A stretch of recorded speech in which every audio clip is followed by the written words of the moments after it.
امام زین العابدین رضی اللہ تعالیٰ عنہ بچے تھے، آپ کے سامنے کسی نے آیت پڑھ دی، قوا انفسکم واہلیکم نارا، اپنے آپ کو اور اپنے گھر والوں کو جہنم کی آگ سے بچاؤ، وقودها الناس والحجارہ، جس کا ایندھن آدمی اور پتھر ہے، انسان جہنم کا ایندھن، پتھر جہنم کا ایندھن۔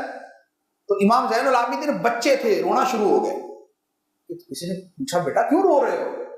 کہا وہ قرآن کی آیت ہے کہ جہنم کا ایندھن انسان، پتھر اور انسان ہے، میں بھی انسان، اس لیے میں رو رہا ہوں کہ کہیں میں جہنم کا ایندھن ہی نہ بن جاؤں۔ اس نے کہا آپ تو رسول اللہ کی اہل بیت میں سے ہیں، آپ تو نبی پاک علیہ السلام کے خاندان سے ہیں۔ فرمایا کہ تم نے سنا نہیں، اللہ نے قرآن میں حضرت نوح علیہ السلام کے بیٹے کے بارے میں فرمایا تھا، انہ لیس من اہلک انہ عمل غیر صالح، کہ اے نوح یہ تیرا بیٹا تیرے گھر والا ہے ہی نہیں، کیونکہ اس کے عمل اچھے نہیں ہیں۔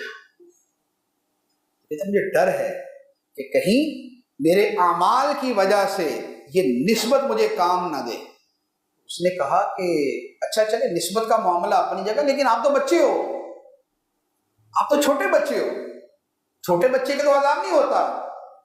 تو امام زین العابدین نے فرمایا کہ نہیں، میں نے اپنی ماں کو دیکھا ہے، جب آگ جلاتی ہے تو بڑی لکڑیاں جلانے کے لیے پہلے چھوٹی چھوٹی لکڑیاں ڈالتی ہے۔ مجھے ڈر ہے کہ وہاں بھی ایسا ہی معاملہ نہ ہو جائے کہ بڑے بڑے کافروں کو جلانے سے پہلے چھوٹوں کو لگا دیا جائے۔ یہ تھا امام زین العابدین رضی اللہ تعالیٰ۔ یہ خوف خدا ہوتا ہے، ورنہ یہ حقیقت ہے کہ آل نبی فضائل ہیں ان کے، برکتیں ہیں ان کی، نبی پاک علیہ السلام کی نسبت کی برکتیں ملیں گی۔ نوح علیہ السلام کے بیٹے کا جو معاملہ ہے وہ کافر تھا، کافر کو فائدہ نہیں ہوگا، جو مسلمان ہے اس کو فائدہ ہوگا۔ تو لہذا جو سادات کرام ہیں ان کو نبی پاک علیہ السلام کی نسبت کا یقیناً فائدہ ہوگا۔